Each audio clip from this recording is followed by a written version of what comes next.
j'annonçais ce temps, lorsque j'annonçais ce temps, pour être honnête avec vous, j'avais un enseignement dans mon cœur et j'ai vraiment pensé que c'était ça, c'était sur ce thème-là qu'on allait se retrouver. C'était l'une des paraboles de Jésus et j'ai vraiment pensé que c'était sur ça qu'on allait se retrouver. Sachant que je travaille, je me suis dit, bon, il n'y a pas de problème, le Seigneur dit qu'il y a un temps d'enseignement, donc certainement que c'est sur ça qu'on va enseigner. Et par la grâce de Dieu, bon, le lundi, le Saint-Esprit a encore tout changé, et les thèmes, et les versets, il a complètement tout renversé. J'étais un peu embêté parce que je disais à mon Seigneur, si tu m'avais vite donné, mais bon, l'obéissance vaut mieux que le sacrifice. L'obéissance vaut mieux que le sacrifice. On est rentré dans la prière par la grâce de Dieu. Et ce jour, l'Éternel aimerait beaucoup nous parler au sujet de manifester un esprit supérieur. Amen. Et ce thème est très vaste. Manifester l'esprit supérieur, c'est très vaste parce qu'on le manifeste dans plusieurs domaines. Mais il y a un point spécifique ce soir que le Seigneur aimerait nous parler au sujet de manifester un esprit supérieur. Bonsoir l'honorable, bienvenue, bienvenue tout le monde. Alors donc ce jour, j'ai à quelques Queen Mimi, si c'est possible que vous puissiez faire la prière d'ouverture pour conduire le temps d'enseignement, si c'est possible. OK. Amen.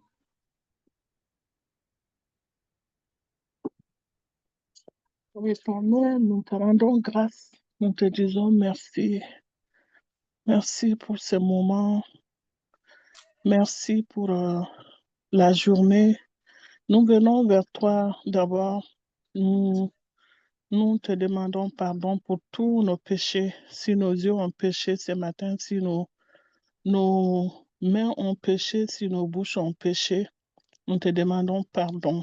Nous te demandons pardon. Pardonne nos péchés avant de rentrer dans ta présence. Et nous te disons merci pour cette journée. Merci d'avoir nous permettre de se réveiller ce matin. Il y a d'autres qui ne se sont pas levés ce matin, mais tu nous as donné cette grâce. Ce n'est ni par notre force qu'on a eu, mais par ta grâce. Nous te disons merci pour nos vies. Merci pour la vie de nos enfants. Merci pour tout ce que tu as fait dans nos vies depuis notre naissance jusqu'à aujourd'hui, Papa. Merci pour toute cette grâce. Nous te disons merci d'avoir nous réunir encore une fois ce soir, Père. Merci pour la vie de ton serviteur, frère Emmanuel. Merci, Saint-Esprit. Nous t'invitons de venir prendre le contrôle de ces moments, de lui mettre des paroles édifiantes dans sa bouche afin qu'il édifie ton peuple. Merci d'avoir prendre le contrôle de ces moments. Saint-Esprit de Dieu, tu as dit dans ta parole que là où il y a 1, 2, 3 personnes se réunissent à ton nom, que tu es parmi eux. Donc viens parmi nous, prends le contrôle, viens parler à nous, viens parler à nos cœurs, Saint-Esprit. Seigneur Jésus, nous te rendons grâce, que ton nom soit toujours glorifié, que ton nom soit magnifié et que ton règne vienne parmi nous ce soir, encore une fois. Au nom du Père, au nom du Fils, au nom du Saint-Esprit, nous avons prié et nous disons Amen. Amen. Amen. Amen. Amen. Que le nom du Seigneur soit béni. Amen. Merci, Queen Mini. Que le nom du Seigneur soit béni. Cette prière d'ouverture qui a dégagé l'atmosphère spirituelle de ce temps d'enseignement. Que le nom du Seigneur soit béni dans le nom de Jésus. Alors, j'avais trouvé 2 lectrices qui ne se sont pas encore connectées. Et donc, de façon improvisée, Docteur Claude et Léonie, est-ce que vous pourrez lire la parole de Dieu, s'il vous plaît? Je vais vous laisser les passages. Si c'est possible, vous ouvrez votre micro pour me dire si c'est possible. C'est Docteur possible. Claude, Merci pour Léonie. l'opportunité. Comment? C'est possible. Merci beaucoup pour cette opportunité. Amen. Donc, vous prenez, s'il vous plaît, 2 Alors, Samuel. Oui, Docteur Claude. désolé. Oui, bonsoir à tous. Désolé, vraiment, je ne pourrais pas lire parce que je suis avec les enfants et ils ne sont pas encore endormis. Et ils sont juste à côté de moi. J'essaie juste de suivre à distance. Désolé, Amen. mais Il n'y je a pas de ne pourrais problème. vraiment pas. Sinon, Il n'y a ça pas va de faire problème. du bruit. D'accord, c'est Mais- compris. Vivi, est-ce que vous êtes Merci. là? Vous pouvez faire la lecture? Ou Sarah, c'est possible? Vivi ou Sarah? Je besoin une seconde. Sarah, Ok, c'est possible? oui, c'est possible. D'accord, donc. Léonie, vous prenez 2 Samuel 1, du verset 1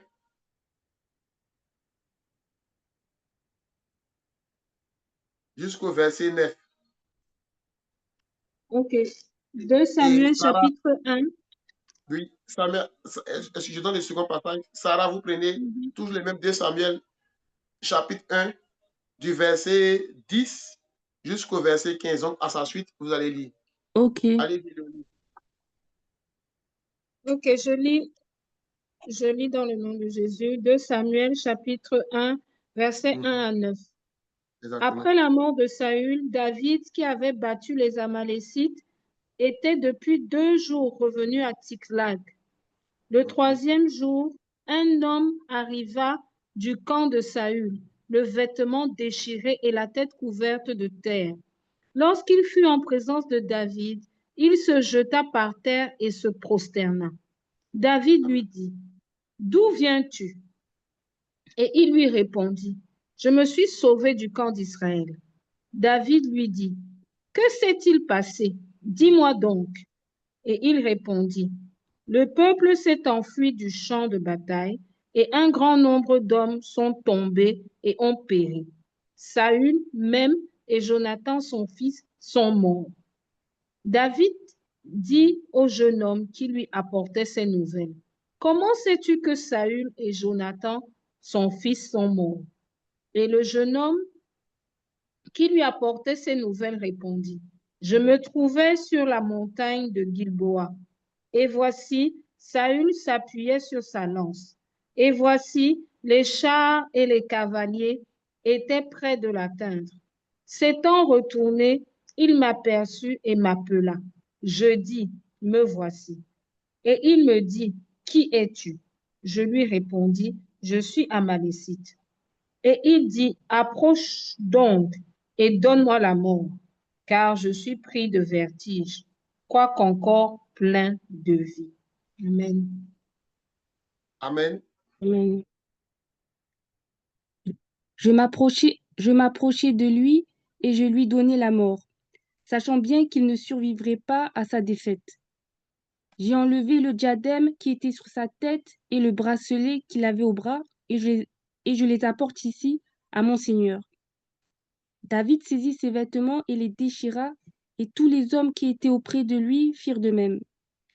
Ils furent dans le deuil, pleurèrent et jeûnèrent jusqu'au soir à cause de Saül, de Jonathan son fils, du peuple de l'Éternel et de la maison d'Israël, parce qu'ils étaient tombés par l'épée. David dit au jeune homme qui lui avait apporté ces nouvelles, « D'où es-tu? » Et il répondit, « Je suis le fils d'un étranger, d'un Amalécite. » David lui dit, « Comment n'as-tu pas craint de porter la main sur loin de l'Éternel et de lui donner la mort? » Et David appela l'un de ses gens et dit, « Approche et tue-le. » Cet homme frappa l'Amalécite qui mourut. Et... Amen. Amen. Oui, Amen. Amen. Amen. Que le nom du Seigneur soit béni. Ces tests, nous allons l'étudier ensemble. Il y a beaucoup d'informations que nous cachent ce test. Donc, pour situer le contexte de ce test, j'aimerais lire quelques passages rapidement, un peu en arrière. Ça va nous permettre de situer le contexte de ce passage-là. Parce que dans le verset 1, on nous parle de, après la mort de Saül, David qui avait battu les Amalécites était depuis 2 jours revenu de Tsiklag. Donc, pour situer le contexte, on va revenir en arrière dans 1 Samuel 30, versets 1 à 5, que je vais lire rapidement pour comprendre d'où vient David. D'où vient David avant de recevoir cette nouvelle. C'est très important. D'où vient David? Et quand on lit 1 Samuel 30, versets 1 à 5, la parole nous dit que lorsque David arriva le 3e jour à Tsiklag avec ses gens, les Amalécites, avaient fait une invasion dans le Midi à Tislag. Et ils avaient détruit et brûlé Tislag. Après avoir fait prisonnier les femmes et tous ceux qui s'y trouvaient, petits et grands, ils n'avaient tué personne, mais ils avaient tout emmené et s'étaient remis en route. Amen.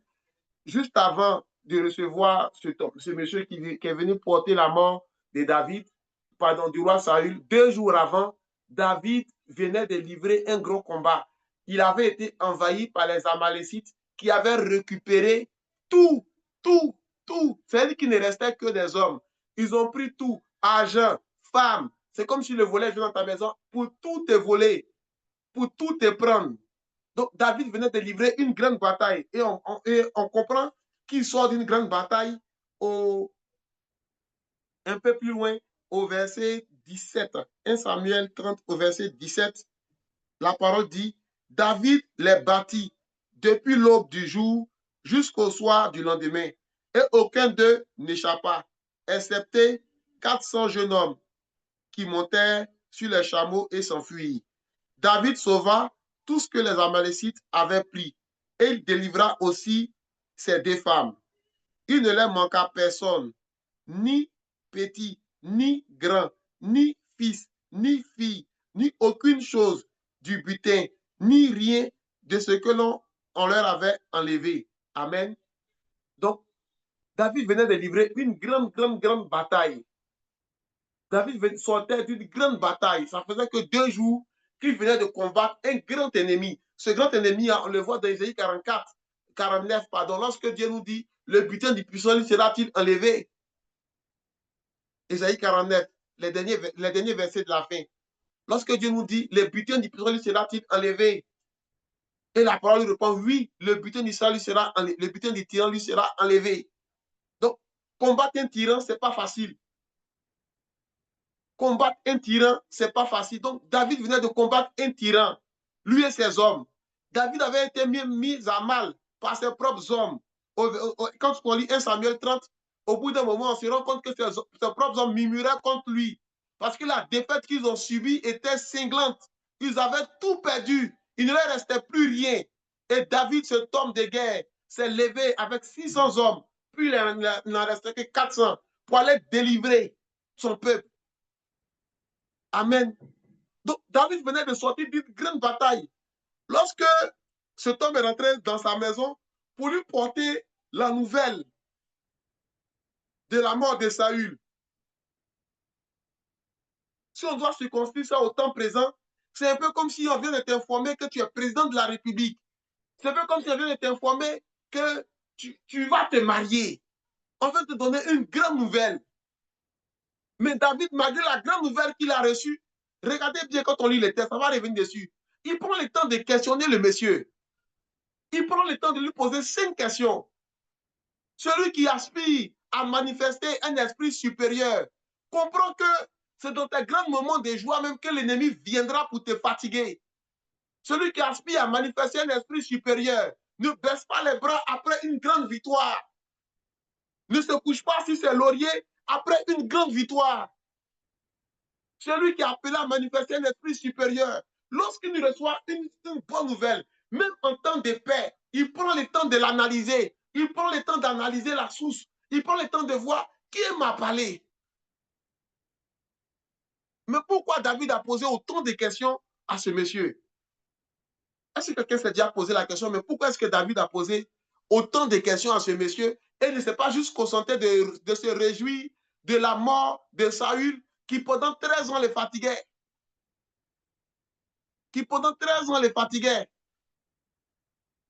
David même a eu des occasions de tuer Saül, il ne l'a pas fait.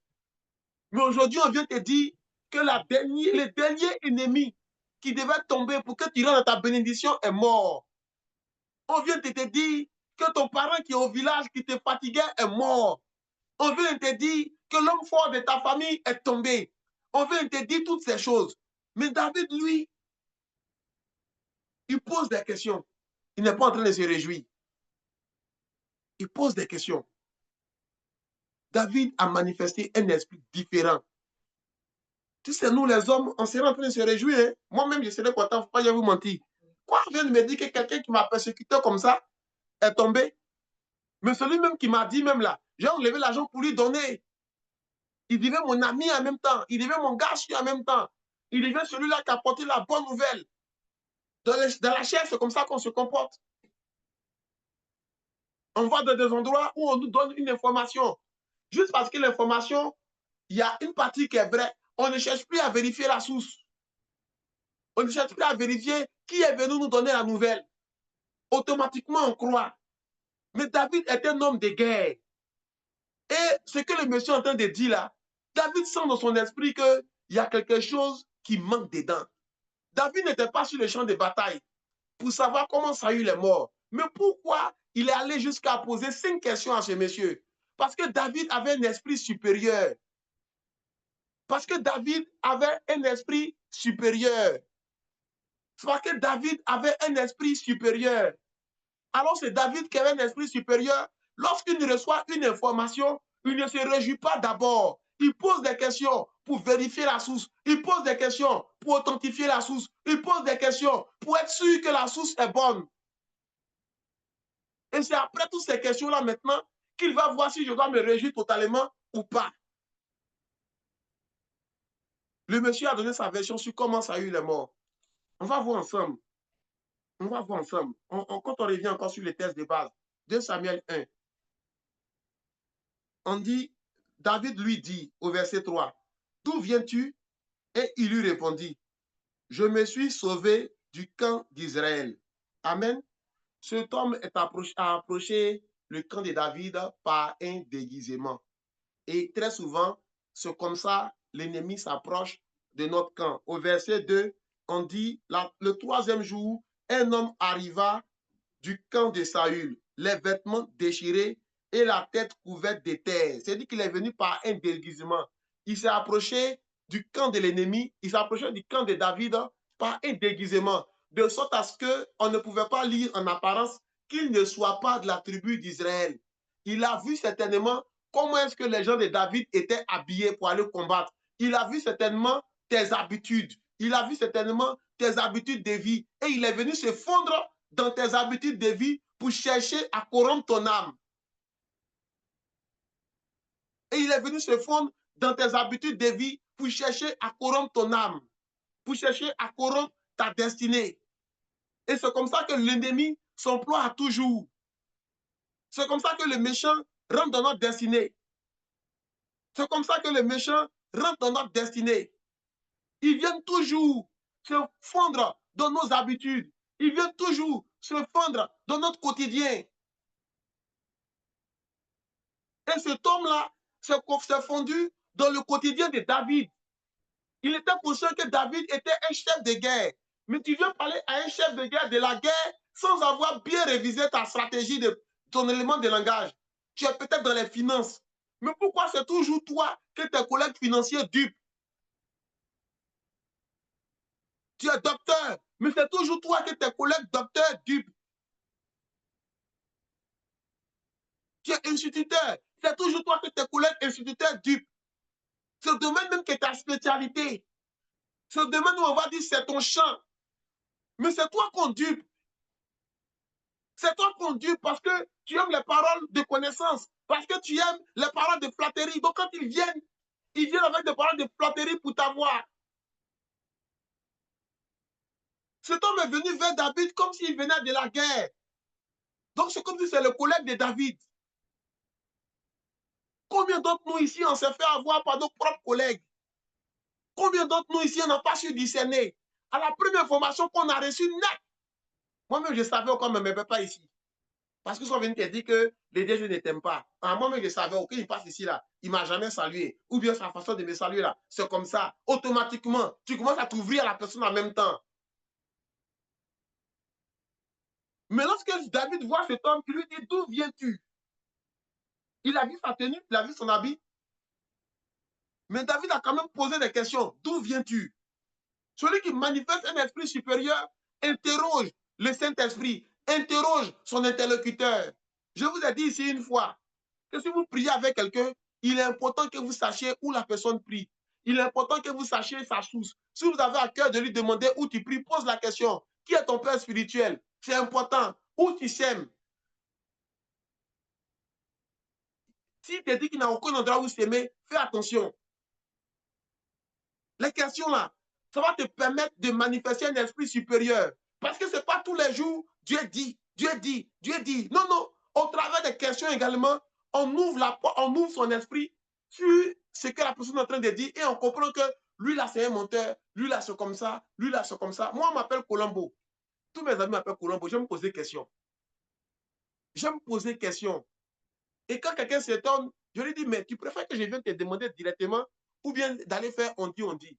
Que moi, je me poser des questions. Parce que c'est au travers des réponses que tu vas me donner, je vais mieux apprendre de toi. C'est au travers des réponses que tu vas me donner, je vais savoir qui tu es. Je vais savoir ce que tu traverses. Dieu peut me dire ceci, Dieu peut me dire cela, mais je viens de poser des questions. C'est une forme de discernement. C'est une forme aussi pour permettre aussi de manifester un esprit supérieur. Celui qui veut apprendre à manifester un esprit supérieur, celui qui veut être rempli du Saint-Esprit, celui qui veut être rempli de tempérance, celui qui veut être rempli de toutes les vertus que Dieu aime dans Galates 5. Apprends à poser des questions aux interlocuteurs. Ne soyez pas là comme ça, sans questionnement. Vous êtes là quelqu'un, ou bien les questions sont dans votre cœur, vous n'avez pas la force de demander. Demander, ce n'est pas voler. David a vu ce jeune. Les gars s'est habillé comme s'il venait de combattre. Donc, David pouvait dire, mais il vient du camp de Saül, puis il vient de Tatan. Mais il lui pose quand même la question, d'où viens-tu? Et il répondit, je suis sauvé des camps d'Israël. David lui dit, que s'est-il passé? Dis-moi donc. Et il répondit, le peuple s'est enfui du camp de bataille, et un grand nombre d'hommes sont tombés, ont péri. Saül même, Jonathan et son fils sont morts. Amen. Je tombe au deuxième niveau de questionnement, vient annoncer à David que Saül est mort. Ce que ça signifie, c'est qu'à cet instant, on vient de lui donner une nouvelle qui faisait stratégiquement de lui le nouveau roi d'Israël. À cet instant, ce menteur-là venait de lui donner une vérité. À cet instant, ce monsieur-là venait de lui dire une vérité. Combien de fois on se laisse embobiner par le mensonge de Satan qui vient nous donner une vérité? Tout est faux, hein, sauf un seul qui est vrai. Et tellement on aime l'esprit de mensonge, tellement on ne veut pas discerner, tellement on attendait même cette nouvelle-là, on ne discerne plus. Quelqu'un t'a peut-être fait du mal par le passé. Et puis on vient t'annoncer que la personne est morte. On vient t'annoncer le décès de la personne. On vient t'annoncer que la personne, finalement, son entreprise a fermé. Et pourtant, ton premier résultat, c'est bien fait. C'est bien fait. Dieu m'a rendu justice. Tu es content comme ça. Tu es content comme ça. Ce n'est pas normal. Tu n'es pas en train de refléter les valeurs de Christ. C'est vrai, Dieu, par sa grâce, te rendra justice en le faisant tomber. Mais il n'est pas ton devoir de te réjouir. Moi, j'ai l'habitude de le dire. Le premier endroit où j'ai commencé, où j'ai accepté Jésus-Christ, ça s'est mal passé. Et une fois, je rendrai témoignage à quelqu'un pour l'aider. Et la personne m'a dit, mais Emmanuel, moi, je n'aime pas les gens qui critiquent. Hein. J'ai dit, mais à quel moment j'ai critiqué? Elle dit, oui, mais tu es en train de me dire que c'est mal passé. Elle dit, oui, mais est-ce que je t'ai dit son nom? Elle m'a dit non. Est-ce que tu as dit le nom de l'église? Elle m'a dit non. Je dis non, je ne critique pas. Je te partage mon témoignage, mais je ne critique pas. Que c'est si je me mets à dire c'est tel serviteur de Dieu, c'est telle église, ils sont ici, au carrefour à gauche, au carrefour tant, que je suis en train de sombrer. Mais là, je ne suis pas en train de sombrer, je te partage un témoignage de vie pour que tu fasses attention. Sans te donner plus de détails que ça. Donc, ce monsieur est venu donner l'information à David de la mort. Mais regardez l'attitude de David. David était conscient que ça symbolisait qu'il devient roi. À cet instant, David, dans sa tête, il a compris qu'il venait de devenir roi. Mais David n'a pas manifesté de la joie. David n'a pas manifesté de la joie pour dire, ah, enfin, mon ennemi est tombé. Depuis combien d'années? Je m'ai combattu, ce pasteur-là. Je suis content aujourd'hui. J'avais sur lui. Je savais qu'il n'était pas de Dieu. David n'a pas réagi comme ça. Un enfant de Dieu ne rentre pas dans tout ça. Moi, quand quelqu'un m'écrit, pour me dire, regarde ce qui se passe au Congo. Avec ma soeur, elle dit, pardon. Pas venir faire ça avec moi ici. Ah, Koukouignon, tu aimes trop ça, on ne peut pas faire béret avec toi. Je dis, je préfère ça. Je ne suis pas dans la vie du monsieur. Je ne sais pas ce qui se passe là-bas. Ce n'est pas moi, je vais venir mettre ma bouche. Limite, si je dois parler, c'est pour les défendre. Si je dois parler, c'est pour prendre sa défense. Parce qu'il est de Dieu. Donc, moi, je défends le produit de Dieu. Les diables défendent ses produits. Donc, moi aussi, je défends les produits de Dieu. Donc, quand je parle comme ça, les portes sont fermées en même temps. Il n'y a pas quelqu'un qui va venir me parler. Il n'y a pas quelqu'un qui va venir me dire, non, mais pourquoi ceci, mais pourquoi cela?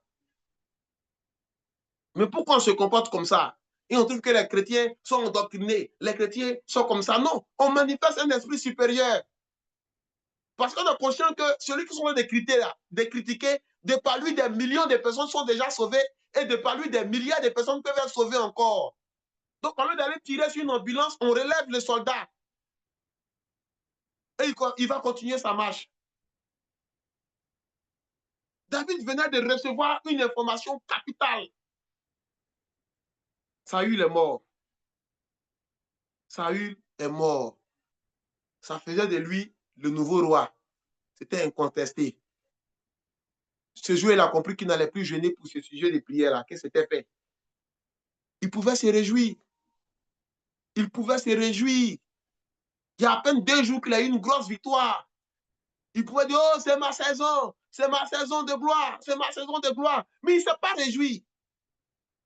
Il ne s'est pas réjoui du tout. Je me rappelle une fois, je ne citerai pas de nom, il y a peut-être 3 ou 4 ans. Il y a un grand homme politique qui était décédé, qui n'était pas chrétien. Mais mon âme était dans la tristesse. Et j'ai dit, mais Seigneur, pourquoi? Il dit, mais Emmanuel, tu sais combien de personnes ce monsieur-là nourrissait? Tu sais combien de mes enfants il nourrissait? Je ne comprenais pas pourquoi est-ce que j'étais triste, parce que je ne le connaissais pas réellement. Mais j'étais triste toute la journée. Jusqu'au soir, le Seigneur a commencé à me parler de cet homme. Il dit, mais tu sais combien de... Voici le nombre de personnes qu'il nourrissait. Voici le nombre de personnes qui dépendaient de lui. Aujourd'hui, il est parti là. Qui va les gérer? Qui va les gérer? Les chrétiens n'aiment pas donner. Donc Dieu allait obligé d'aller chercher des alliances avec les gens qui sont dans le monde, qui les lèvent à des hauts lieux, pour qu'au moins ils puissent se souvenir de leurs enfants. Manifester un esprit supérieur, c'est gérer différemment l'information qu'on reçoit, même quand elle est vraie. David poursuit encore son questionnement. On vient de lui dire que Saül est mort. Ça veut dire que le roi n'est plus. C'est fini. Il y a un dicton du monde qui dit, le roi est mort, vive le roi. Amen. Le texte se poursuit encore. Et il dit,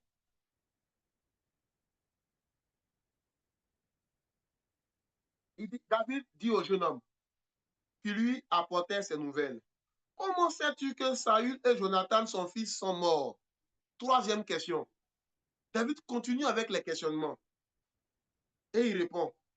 Et le jeune homme qui lui apportait ces nouvelles répondit, je me trouvais sur la montagne des Giblois. Et voici, Saül s'appuyait sur sa lance. Et voici, les chars et les cavaliers étaient près de l'atteindre. Amen. Quelqu'un peut mettre dans le chat, les chars étaient près de l'atteindre, s'il vous plaît. C'est très important pour la suite. Quelqu'un peut juste écrire, les chars étaient près de l'atteindre dans le chat. Amen. Donc, cet homme est en train de raconter comment les faits se sont passés selon lui. Et il dit encore, s'étant retourné, il m'aperçut et m'appela et me dit, me voici. Et il me dit, qui es-tu? Je lui répondis, je suis Amalécite. Amen.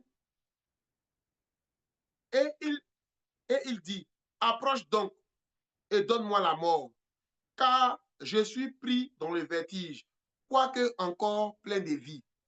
Amen. En ce moment-là, il y a un fait qui revient. Cet Amalécite vient de se dévoiler. Au troisième questionnement, David l'a mis tellement à l'aise qu'il a commencé à parler. Et pendant qu'il parlait de la mort de David, de Saül, et de Jonathan et autres, il dit quelque chose qui est très important. Il dit, je suis Amalécite. Mais David a conscience que l'Amalécite, c'est l'ennemi juré. C'est l'ennemi juré. C'est l'ennemi juré d'Israël. David a conscience que ce monsieur est l'ennemi juré d'Israël. Il commence déjà dans son esprit, il a dit, lui là, il faut que je me méfie de lui. Amen. Et voici. Alors, approche donc et donne-moi la mort, car je suis pris de vertige, quoique plein de vie. Je m'approcha, de lui et je lui donna la mort, sachant bien qu'il ne survivrait pas à sa défaite. J'ai enlevé le diadème, amen, qui était sur sa tête et le bracelet qui était sur son bras. Je les ai apportés ici à mon Seigneur. Amen. Lorsqu'il est venu, ce monsieur a apporté les attributs du roi. Cet Amalécite était venu pour couronner David comme roi. Cet Amalécite était venu pour couronner David comme roi. Il y a beaucoup d'enseignements dans tout ce qui est en train de se passer. Mais lorsqu'il est venu avec les attributs, David n'a pas pris. David n'a pas touché à ses attributs. David n'a pas touché à tout ce qu'il est venu faire. Il a compris que Saül était vraiment mort. Mais il n'a pas touché. Il ne s'est pas précipité pour prendre les attributs. Regardez même ici ou ailleurs. Peut-être que vous ne faites pas attention. Quand j'ai le coup d'État, même en Afrique, celui qui fait le coup d'État, il y a cet homme-là qui est du Conseil constitutionnel ou je ne sais plus, à qui on confie ce qui symbolise la présidence. Abidjan, par exemple, c'est une chaîne qu'on met comme ça, du travers, ça prend de l'épaule et ça descend jusqu'au rein et ça fait tout le tour. Ce type de chaîne-là qui symbolise que tu es devenu président, à Abidjan, par exemple, comme partout ailleurs, regardez bien qui vient donner ça. C'est quelqu'un de spécial, de préparé, qu'on utilise pour donner ça. Ce n'est pas n'importe qui doit t'introniser. Ce n'est pas n'importe qui doit t'introniser. Ok, tu m'as donné une nouvelle, mais non, non, ce n'est pas à toi de m'introniser dans ma nouvelle saison. Très souvent, on rate nos saisons ou on rentre dans nos saisons à moitié parce qu'on ne tient pas compte de tous ces détails. Le monsieur est venu parler. À la fin de son propos, il dit, voici les diadèmes, voici ceci. David ne touche pas à ça. Hein? David ne touche pas à ça. Le refrain de David est de rentrer dans un temps de jeûne. À ce stade-là, David a reçu suffisamment d'informations. Et avant de prendre toute décision, comme un bon enfant de Dieu, David choisit de prendre un temps de jeûne, un temps de retraite, un temps de repli pour se tourner vers son Dieu, pour parler à son Dieu. Qu'est-ce que nous on fait après avoir reçu une information? Est-ce qu'on prend le temps d'analyser? Est-ce qu'on prend le temps de se tourner vers notre Dieu, vers notre Créateur? Seigneur, j'ai reçu telle information. Qu'est-ce que je dois faire de cette information? David, lui, dans son cas, ayant reçu une nouvelle de deuil, David s'est mis dans l'affliction. David saisit ses vêtements et les déchira. Et tous les hommes qui étaient assis auprès de lui en firent de même. Amen. Lorsque David a reçu l'information, il a déchiré ses vêtements et il a commencé à pleurer la mort du roi. Il a décrété un temps de deuil. Il n'a pas décrété un temps de réjouissance parce que le roi est tombé. David a décrété un temps de deuil. David a décrété un temps de deuil. Pourquoi? Parce que David a compris que il y a un loin de l'Éternel qui est tombé. Peu importe les erreurs de Saül, ça restait un loin de l'Éternel. Peu importe les fautes de Saül, ça reste un loin de l'Éternel. David a compris qu'un roi est mort et qu'on ne se réjouit pas de la mort d'un roi. Aussi méchant qu'il a été, on ne se réjouit pas de la mort d'un roi. Car c'est Dieu qui établit les rois. Ce n'est pas les fétiches qui établissent les rois. Ce n'est pas les francs-maçons qui établissent les rois. C'est Dieu qui établit les rois. Pour que quelqu'un devienne roi, pour que quelqu'un devienne président, il faut que Dieu l'établisse. C'est comme pour venir au monde. Tu peux partir voir un féticheur, tu peux partir voir un marabout, mais pour que tu viennes au monde et que tu respires, il faut que Dieu ait mis son cachet sur ce qui a été fait. Et David a compris qu'un loin de l'Éternel est tombé. Et c'est pendant ce temps de jeûne, pendant ce temps de repli, que David a pris le temps d'analyser l'information que cet homme lui a donnée. Parce que cet Amalécite dit très clairement que Saül voulait mourir et il lui a dit, donne-moi la mort. Amen. Mais David, durant ce temps-là, cela tu prends maintenant le temps d'analyser mot par mot, mot par mot, mot par mot. Moi, souvent, le soir, je prends 1 heure de mon temps, je suis couché sur mon dos, sur le lit, et puis je commence à analyser ma journée, toutes les informations que j'ai reçues. Je commence à les analyser, je commence à les discerner, je commence à me poser plein de questions sur tout ce que j'ai reçu comme information durant ce jour. Parce que si tu ne prends pas le temps pour discerner les informations au quotidien, la mort va te surprendre. Les mauvaises nouvelles vont te surprendre. Les mauvaises alliances vont venir te surprendre. Dès qu'on donne une information nette, tu es dedans. Il faut prendre le temps pour analyser les informations que tu as reçues. Et c'est ce que David a fait. Amen. David n'était pas sur le champ de bataille. Mais qu'est-ce qui s'est passé sur ce champ de bataille? Dans 1 Samuel 31, au verset 2, on dit les Philistins poursuivirent Saül et ses fils. Et ils tuèrent Jonathan. Amen. Le fils de Saül. Les Philistins ont tué les fils de Saül. Et après, qu'est-ce qui se passe? On dit l'effort du combat porta sur Saül. Et la parole dit, les archers l'atteignirent et le blessèrent grièvement. Est-ce que quelqu'un peut mettre les archers dans les chats? Les archers l'atteignirent. Quelqu'un peut mettre les archers, les chars, tels que vous avez mis les chars, étaient prêts de l'atteindre. C'est 1 Samuel 31, verset 3. Les archers l'atteignirent et le blessèrent grièvement. Amen. Saül dit alors à celui qui portait ses armes, tire ton épée et m'en transpresse, de peur que ces circoncis ne viennent me percer et me faire subir les outrages. Et quelque chose qui est intéressant, celui qui portait ses armes ne voulut pas qu'il était saisi de crainte. Et Saül prit son épée de force et se jeta dessus pour mourir. Et celui qui portait les armes de Saül, voyant la mort, se jeta aussi sur son épée et il mourut avec Saül. Amen. Voilà comment est-ce que Saül est mort. Cet Amalek est venu et a dit que Saül a été tué par les chars. Mais la vraie version, c'est les archers, ce sont des actes. Ce sont des actes. Et pourquoi est-ce que David n'avait pas cru dans la version de cet homme? David est un homme de combat. David est un homme de combat. Et dans les guerres, le roi est la personne la plus protégée. C'est très difficile d'atteindre un roi parce qu'il y a une sorte de bouclier humain. La méthode la plus simple pour atteindre un roi en temps de guerre, ce sont les arcs. Ce sont les arcs. Souvent, on voit dans les films anciens, au bout de la flèche, on peut mettre du feu, on peut mettre plein de choses et on tire. Et on tire. Dans la plupart des films anciens qu'on regarde, on voit même que souvent, il y a un roi qui a été piqué avec un arc et finalement, il décède de ses blessures. En dehors de ça, toi, tu as quel moyen pour approcher un roi qui est protégé jusqu'à ce que les dangers se rapprochent de lui? Jusqu'à ce que les dangers se rapprochent de lui, le roi a le temps de fuir. Le roi a le temps de s'échapper. Donc, quand le monsieur racontait sa version, David a senti que ce que tu dis là même dans mon cœur, ce n'est pas ça. David a commencé à discerner. Mais avant de prendre toute décision, David est retourné dans la présence de Dieu. Bien-aimé, j'aimerais t'encourager. Lorsque tu reçois des informations, avant d'arrêter toute décision définitive, prends le temps de consulter le Seigneur. Prends le temps de rentrer dans la présence de Dieu. Je veux même aller plus loin.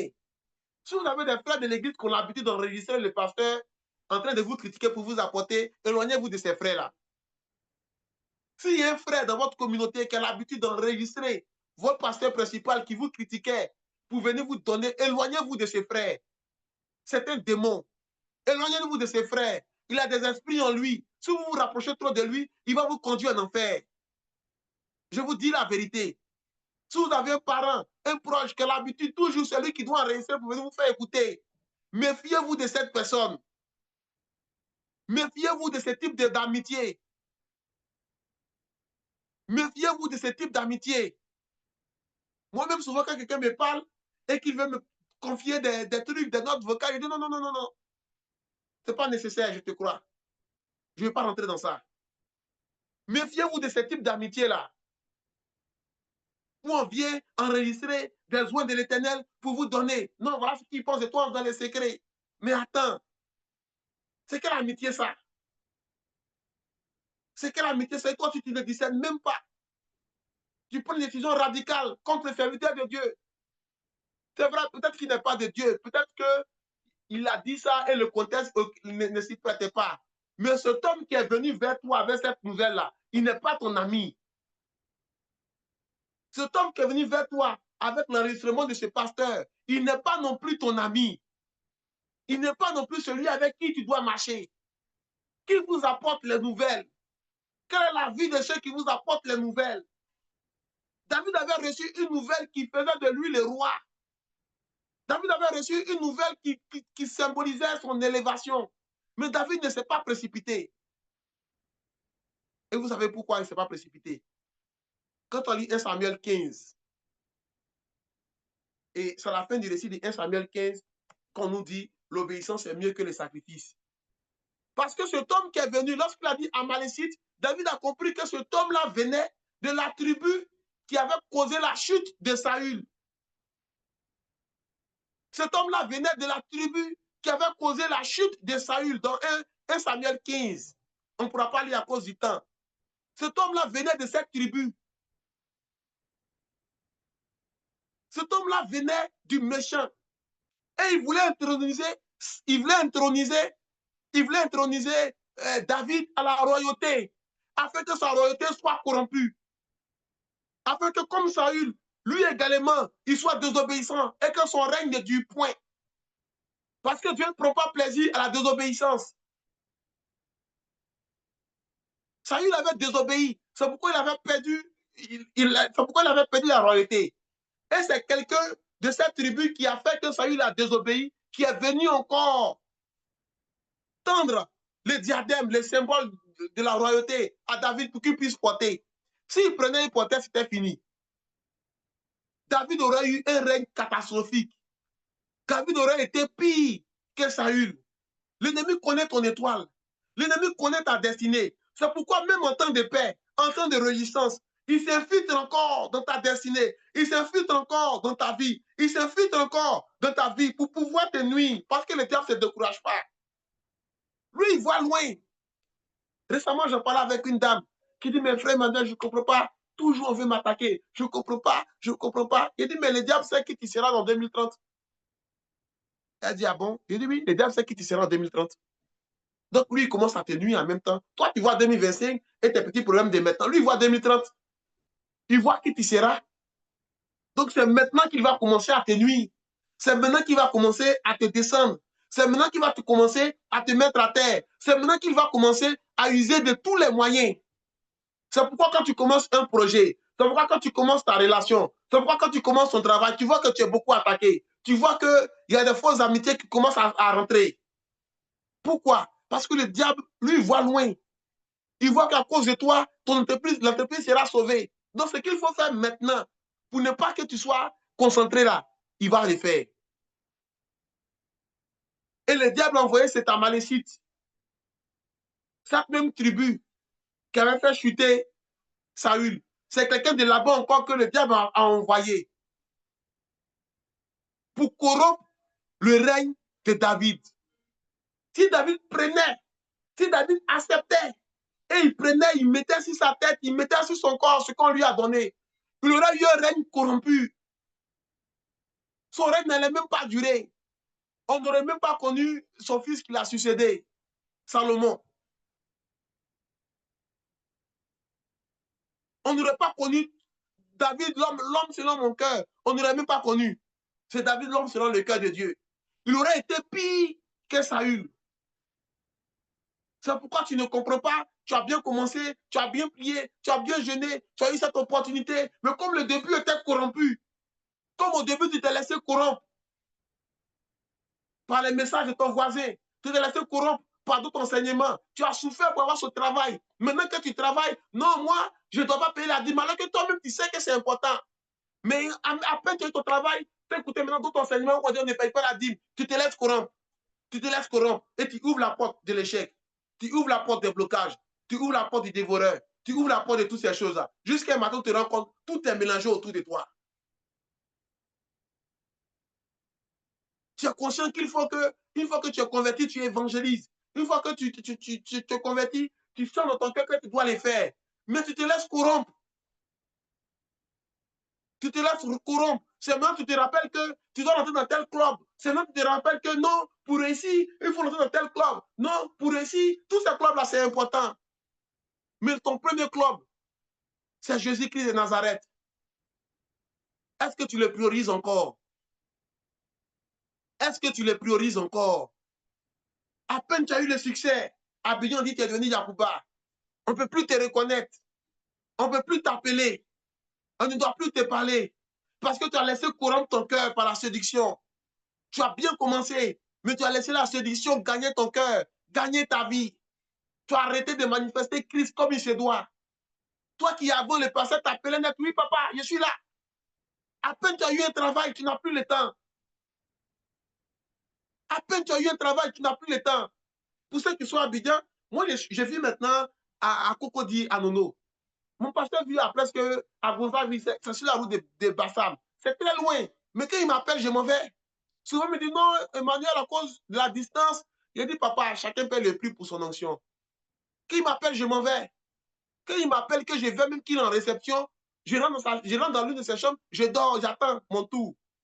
Même quand c'est tard, j'attends. Il dit, mais Emmanuel, il s'est fait tard, on part remettre. Il dit, non, papa, chacun sait ce qu'il est venu chercher.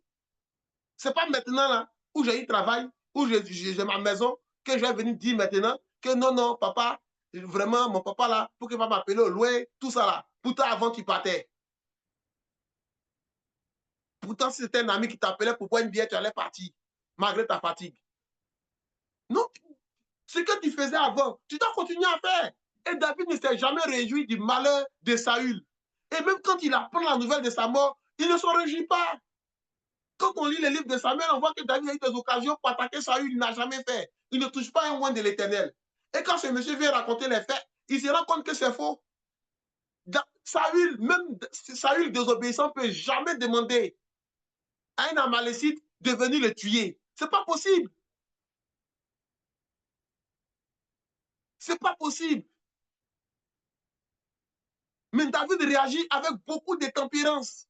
Il ne s'énerve pas. Il a reçu l'information. Il ne s'énerve pas. Il comprend que c'est l'ennemi qui est là. Il ne se précipite pas. Il prend d'abord un temps pour pleurer David, pour pleurer Saül. Mais pour nous, quand on reçoit l'information, est-ce qu'on prend un temps pour analyser l'information? Au contraire, on se réjouit. Prochainement, si tu t'en parles avec le pasteur, envoie-moi les notes vocales. Prochainement, si tu t'en parles avec elle, envoie-moi les notes vocales. Et tu ne te rends même pas compte que toi-même, tu es en train de corrompre ton cœur à la déloyauté. Tu es en train de corrompre ton esprit à la déloyauté. Tu es en train de corrompre ton cœur, ton esprit à toutes ces choses-là. Amen. David continue encore. Après son temps de deuil et tout, David continue encore. D'où es-tu? Il lui pose encore une quatrième question.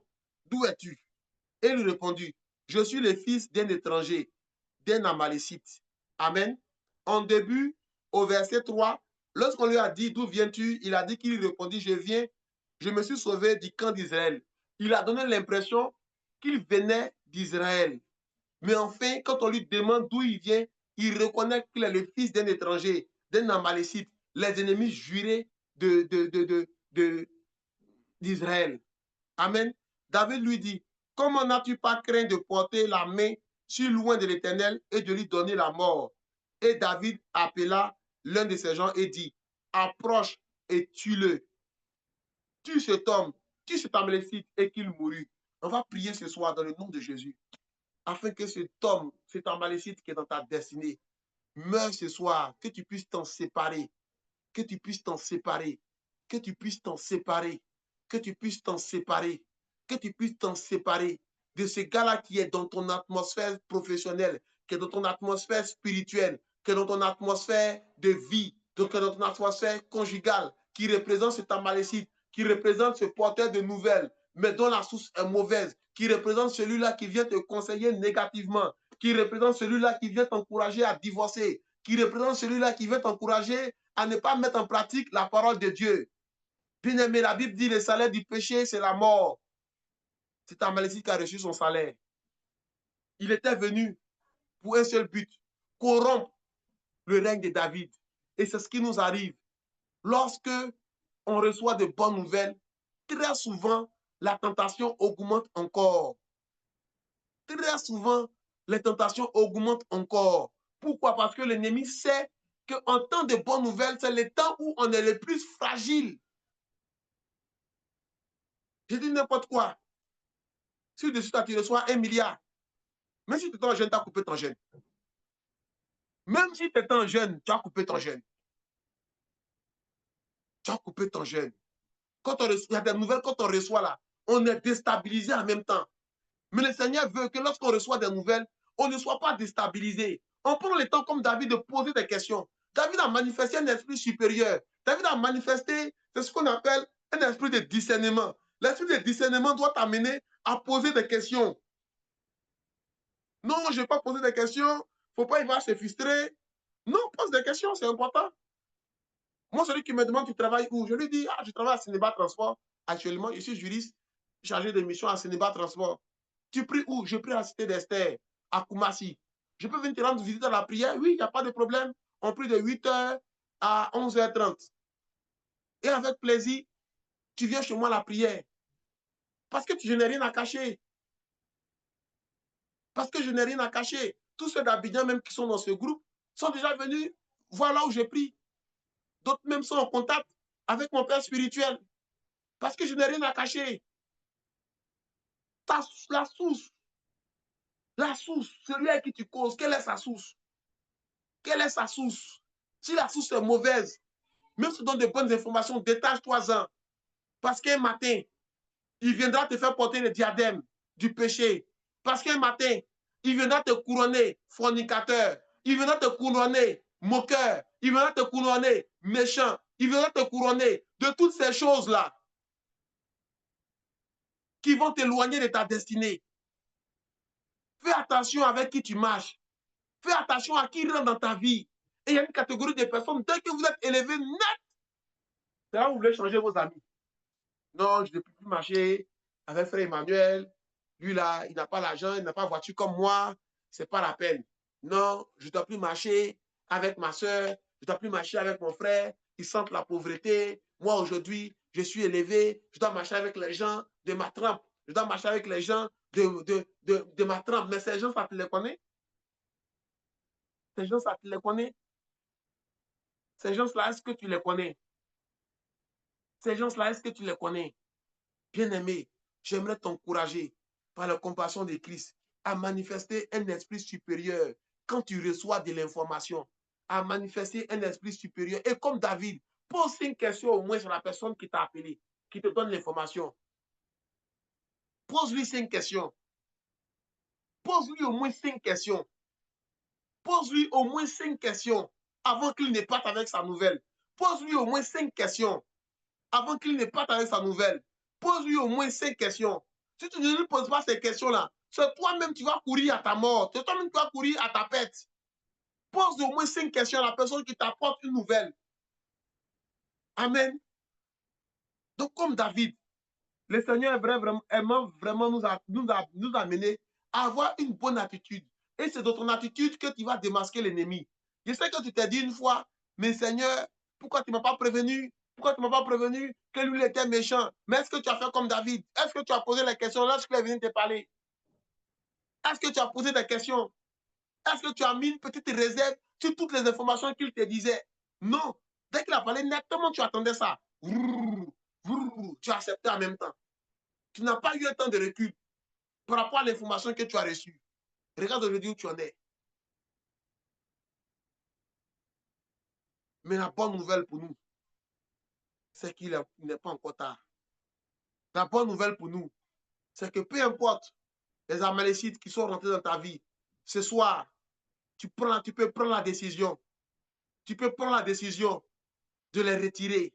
Ce soir, tu peux prendre la décision de les retirer. Ce soir, tu peux prendre la décision de les bloquer. Ce soir, tu peux prendre la décision de ne plus participer à la réunion des critiques. Ce soir, tu peux prendre la décision d'effacer tous les messages qu'il t'a envoyés. Ce soir, tu peux prendre la décision de mettre fin à cette amitié. Ce soir, tu peux prendre la décision de mettre fin à cette relation que tu as avec ce monsieur qui ne glorifie pas le nom du Seigneur. Ce soir, tu peux prendre la décision de couper tout avec ce païen. Ce soir, tu peux prendre la décision de couper tout avec ces chrétiens en apparence, ces chrétiens en surface. Ce soir, tu peux prendre la décision de couper tout avec cet homme qui ne t'encourage pas à être dans la présence de Dieu. Cet ami qui ne t'encourage pas à être dans la présence de Dieu. Cet ami à qui tu dis, dès que tu dis, je vais à l'église, il est pasteur. Ce soir, tu peux prendre la décision de te séparer de ce type de personnes qui transportent la négativité et qui viennent pour polluer ton esprit, qui viennent pour polluer ton environnement spirituel. Ce soir, tu peux prendre la décision de te séparer de cette personne qui t'empêche de s'aimer. Dieu te met à cœur des projets. Tu te dis, mon fils, ma fille, voilà ce que je veux que tu fasses dans ton église. Voilà ce que je veux que tu fasses chez le frère Emmanuel. Mais tu t'en vas en parler à un tel, à un Y qui vient te dire, non, tout ça là, c'est ta propre conscience qui te dit, c'est pas Dieu qui te dit, laisse tomber tout ça là, prends ton argent, va donner aux pauvres, c'est mieux de donner aux pauvres, ne donne pas ceci, ne fais pas cela, ne jeûne pas, ce n'est pas important. Dans la nouvelle alliance, on ne jeûne plus, et tu attaches toutes ces bêtises là à ton cœur. Et pendant que tu pollues ton esprit, tu mets en retard ta propre destinée. Mais ce soir, déclare dans le nom de Jésus que je me sépare de toute influence d'Amalek. Je me sépare de toute influence. Saint-Esprit, Esprit de Dieu, je déclare que ce jour, je me sépare de toutes ces mauvaises connexions que j'ai acceptées dans ma vie, que j'ai acceptées dans mon cœur, que j'ai acceptées dans ma destinée. Je déclare que ce jour, l'Éternel me sépare de ces mauvaises personnes et me reconnecte aux bonnes personnes, et me reconnecte aux bonnes personnes, et me reconnecte aux bonnes personnes, et me reconnecte aux bonnes personnes, parce que j'ai pris la décision de me séparer, parce que j'ai pris la décision de me séparer des Amaléiques, parce que j'ai pris la décision d'envoyer un message d'adieu, parce que j'ai pris la décision d'envoyer un message d'adieu à ce groupe, parce que j'ai pris la décision d'envoyer un message de revoir à cet ami, à cette amitié. Je déclare qu'en ce jour, pendant que je me sépare de cet Amaléque, pendant que je me sépare de cette mauvaise connexion, je déclare dans le nom de Jésus que tu te reconnaîtres pendant que sur ce jour, tu prends la décision de te séparer du méchant, tu prends la décision de te séparer de cet Amaléque. Je déclare dans le nom de Jésus que tu manifestes à compter de ce soir un esprit supérieur dans tes affaires au nom de Jésus, un esprit supérieur dans toutes tes activités au nom de Jésus, dans ta marche avec Christ. Je déclare qu'en ce jour, tu manifestes un esprit supérieur, tu manifestes le discernement.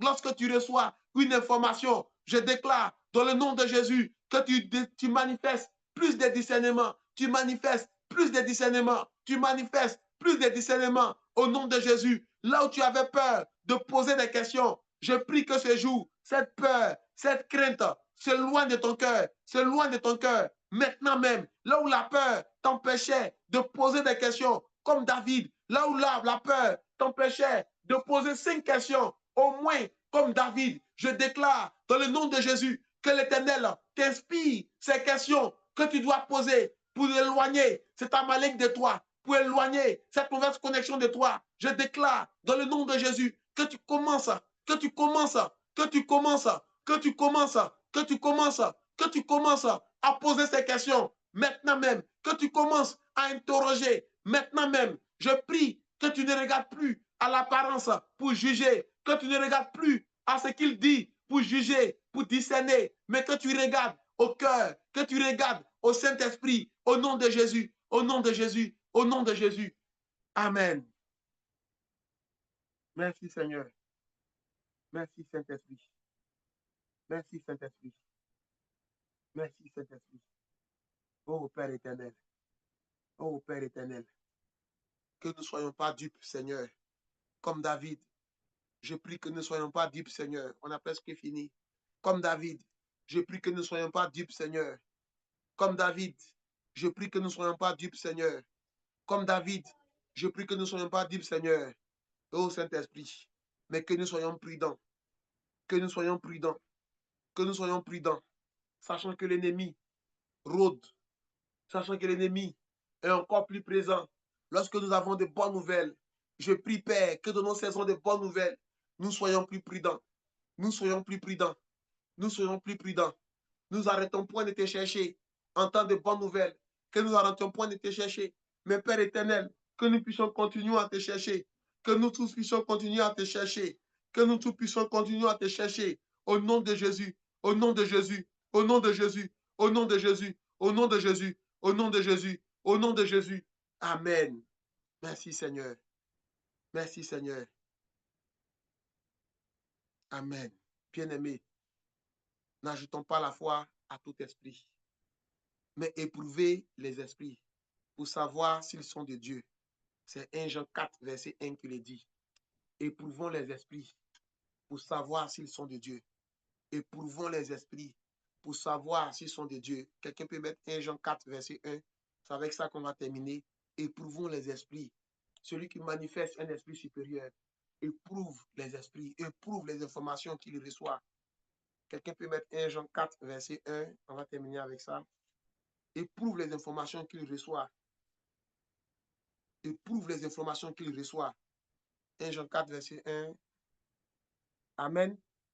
Mais attention, mes chers amis, ne vous fiez pas à n'importe quel esprit. Mettez les esprits à l'épreuve pour voir s'ils viennent de Dieu. Car bien des prophètes de mensonges se sont répandus à travers le monde. Amen.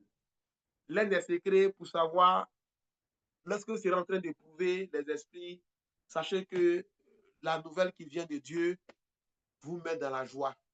Même quand Dieu te demande, je dis n'importe quoi, donne-moi ta voiture. Même quand Dieu veut que tu sacrifies ta voiture pour l'œuvre de Dieu, même quand Dieu veut que tu sacrifies ton salaire pour l'œuvre de Dieu, il y a une joie qui met dans ton cœur. Il y a une paix qui s'accompagne des messages de Dieu. Il y a une paix qui s'accompagne des instructions de Dieu. Derrière le stress naturel, derrière le truc, il y a quand même une paix qui se dégage. Que cela soit le premier indicateur que tu es en train de faire ce que Dieu veut que tu fasses. Amen. Amen, amen, amen, amen, amen. On a fini. Amen. Merci Seigneur. Merci Seigneur. Je vais prier pour la fin. S'il y a des questions, je vais prendre une ou deux questions, pas beaucoup, juste une ou deux questions, et puis on aura fini. Je prie juste pour la fin. Père, ce soir, je plonge ce message dans le sang de Jésus. Je plonge nos vies dans ton sang. Je plonge la parole qui a été donnée dans le sang de Jésus. Je prie qu'elle puisse s'attacher à notre cœur au nom de Jésus. Amen. Merci Seigneur. Merci. Amen, amen, amen. S'il y a des questions, je prendrai juste une question maximum. Il est déjà 21 h. Et sinon, le reste en privé. S'il y a juste une seule question, j'en prendrai avant qu'on arrête. Donc, comme annoncé, nous aurons désormais un peu plus souvent au mois de septembre des temps d'enseignement et je mettrai dans le groupe un sondage pour que chacun réagisse pour voir quelle est la période dans la semaine qui nous convient le plus pour recevoir une heure d'enseignement. Donc, je mettrai sur ma disponibilité, je mettrai peut-être trois ou deux dates. Je vais dire, peut-être que je mettrai mercredi, samedi matin, dimanche soir et on va tous répondre au sondage. Je répète, c'est la majorité qui va l'emporter. Et s'il y a deux majorités, c'est-à-dire deux bonnes réponses, c'est moi qui vais trancher pour dire, bon, je décide alors que ça sera comme ça et c'est tout. Bonne soirée à tous et à toutes. Que Dieu nous garde, que Dieu nous bénisse. Bonsoir Carmen, bienvenue. Il y aura un replay pour ceux qui viennent de prendre pour pouvoir suivre. Juste le temps que Zoom retranscrive. Je pense que ce soir, si l'enregistrement est déjà là, je mettrai les replays dans le groupe. Bonsoir tout le monde, bonsoir tout le monde, bonsoir tout le monde et bonne soirée à tous et à toutes. Dieu nous garde. Merci.